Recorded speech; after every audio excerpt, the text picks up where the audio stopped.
Hey, he's back. Justin Bergman is back on the pool table.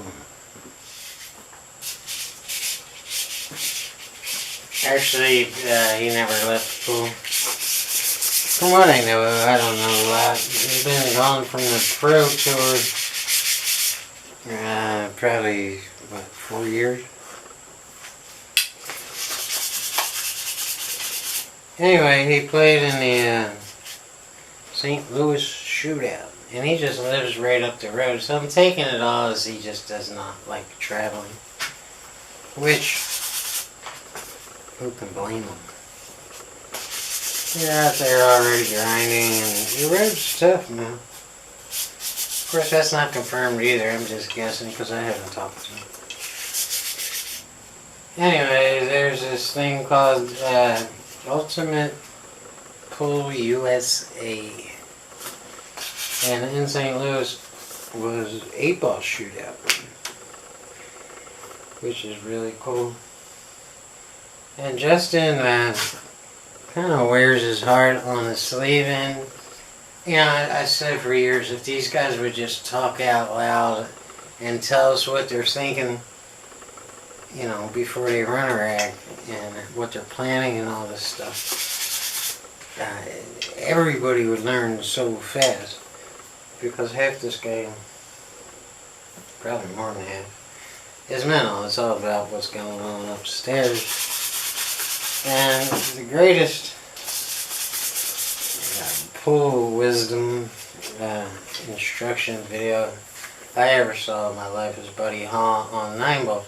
And that was the whole thing, was for Buddy to explain to the peeps what he was thinking, what kind of English he's going to put on the cue ball to come off the rail, to do this, to do that, and why, and where, and the whole shebang. So that's what Buddy does in the video. And he runs 11 ranks, is that right? Whatever. 11 and 13, what's the difference? And he uses the clock system to explain what English he's putting on the cue ball. And but Buddy has a unique style to where he shoots the cue ball at one speed every shot. And he just kind of uses English to get position, to get the right shape. They say you're not supposed to do that, but who the hell is going to argue with Buddy Hall? So I learned an incredible amount from that video, and it was well worth. You know, back then the price I think was $12 for a VHS tape. But anyway, my whole point is Justin, he doesn't speak out loud, but you can tell.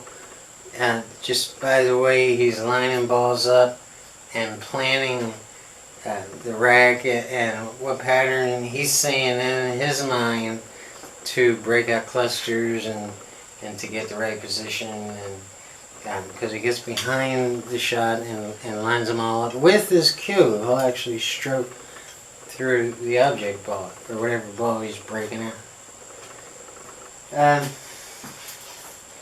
Yeah, so it's fascinating. It was a great tournament, and it was a single elimination. But I don't know exactly how they're doing this, but they use a lot of local, you know, players that are kind of shortstop level or right before or after shortstop. And then they import players from, I don't know if it's all Europe or if it's just England or how they're doing it, but the guys like Chris Mellon and Cleve, I forget his last name, big guy, huge, Cleve Davis or Thompson or something, yeah. And then there's Tyler Styler, who's from the States, but if you know anything about the next guy, Chris Mellon, great, fantastic pool player, great snooker player, and great Chinese 8-ball player. And a whole one stroke, a whole rack. So he's fun to watch. And he's just so freaking brilliant. So that's the guy to beat.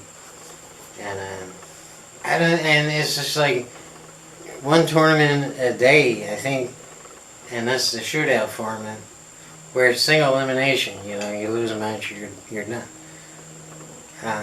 So it goes real quick, and they can get the whole thing in one day, and then the following day they'll do it all again and have another tournament, and then another one. So I don't know how the stats came out. I know Chris Mellon did incredible, and some of the locals, some of the up-and-coming players, did pretty good too. Anyway, he's back, Justin Bergman. Check out that video, it's on YouTube.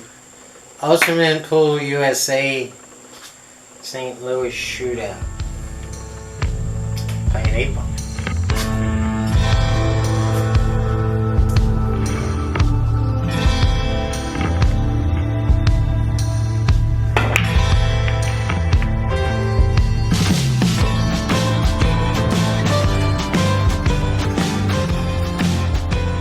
As usual with 8-ball, we have a cluster here, and that's the 11 4-ball kind of tied up. Now, if you're stripes, it's not a bad problem, but if you're solids, there's no way in hell you're going to get right on this 4 to make it in the top left-hand corner. But an even bigger problem with the solids is you have no good opening shot. So here's what the pattern on the stripes looks like. And you can come up with your own pattern, and maybe it's better than mine, and you can let me know.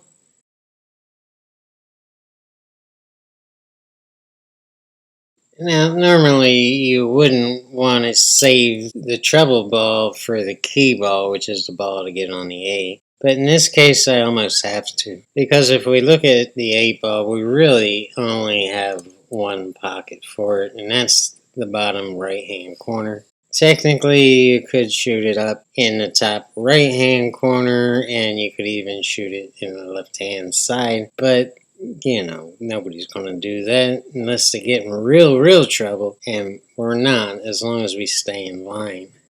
Well, I thought it was a good plan, but if we go back to the start, we can see I get off to the right start and I get where I need to be, but when I shot this 14 ball, I get on top, too much on top of the 13, and there's no way I'm going to cut it, so we have to recalculate, we have to replan the whole rack, and hey, this is a part of pool, and the good part about planning the whole rack is you're quite familiar with where all the balls are and all the pockets that the balls will go into, so replanning the rack only takes a split second, or maybe 3, 4, 5 seconds. So the key ball, which was the 11, now becomes the 13, and this is kind of hairy with that 2 ball hanging around, but we're still shooting a 13 in the bottom left-hand corner. Technically, we could put it in the bottom right-hand corner, but it's going to be difficult to get on the 8 ball.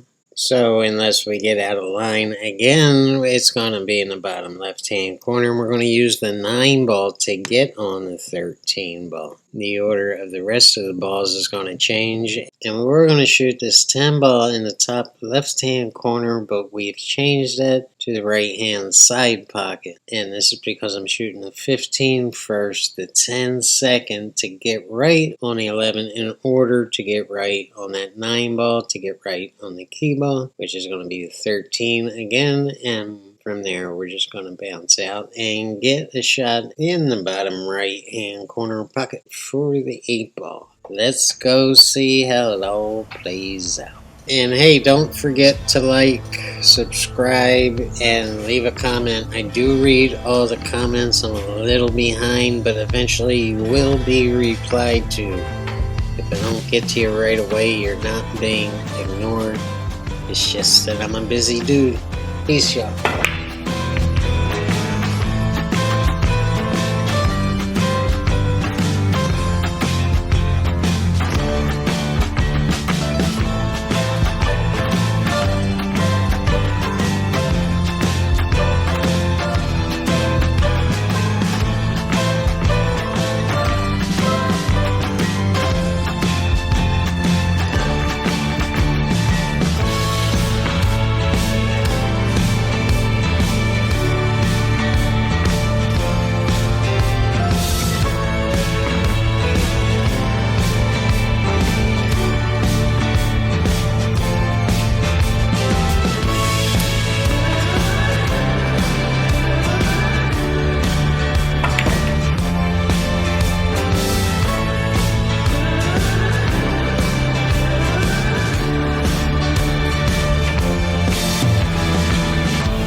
And let it tack up. Just air dry first. Just give it a minute or two. I don't have a Q-tip holder down or anything.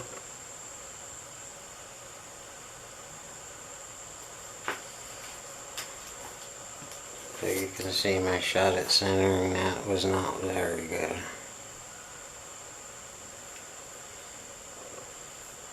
This is actually the same tip that fell off. Just putting it back on. It's gonna be a little harder to get it centered.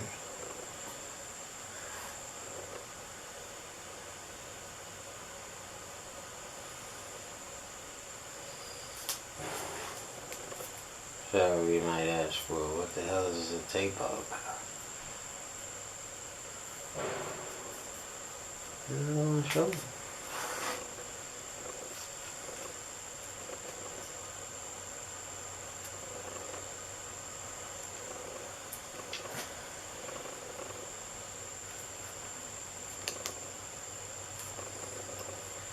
Yeah, it's kind of redneck, you know, but you know, we do what we can do. I'm not above redneck engineer. Try not to make a habit of it, but you know, that should be nice and centered. Now all we gotta do is let it dry. Give it a good 24 hours to let it dry. This time tomorrow I'll be back at the pool room and hopefully it'll be all dry and ready to go. And if not, then it's just gonna fall off and we'll put another one on. Just scuff up the tip before you put it back on, and scuff up the top of the ferrule before you put it back on. Because that glue needs something to grab onto. And you want that tape real tight on the ferrule all the way around. Sometimes the glue will help the tape stick and it's hard to get off. But, you know, that's what sandpaper's for.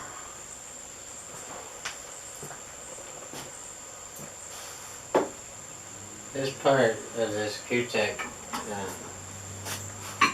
is not visible in videos. The back part. It kind of all just blends in with the white. But that's what we're looking at there. This is my new grip, which I like. They say it's unwear outable. It should be, because I paid enough for that piece of rubber. Yeah. This Q-tech's getting beat. I've been on baby my Q's. I drop them and walk on them and spit on them. I don't do that. I try not to do that. I don't spit on them. But yeah, they drop, they bang in stuff, they get cussed out, you know. Okay.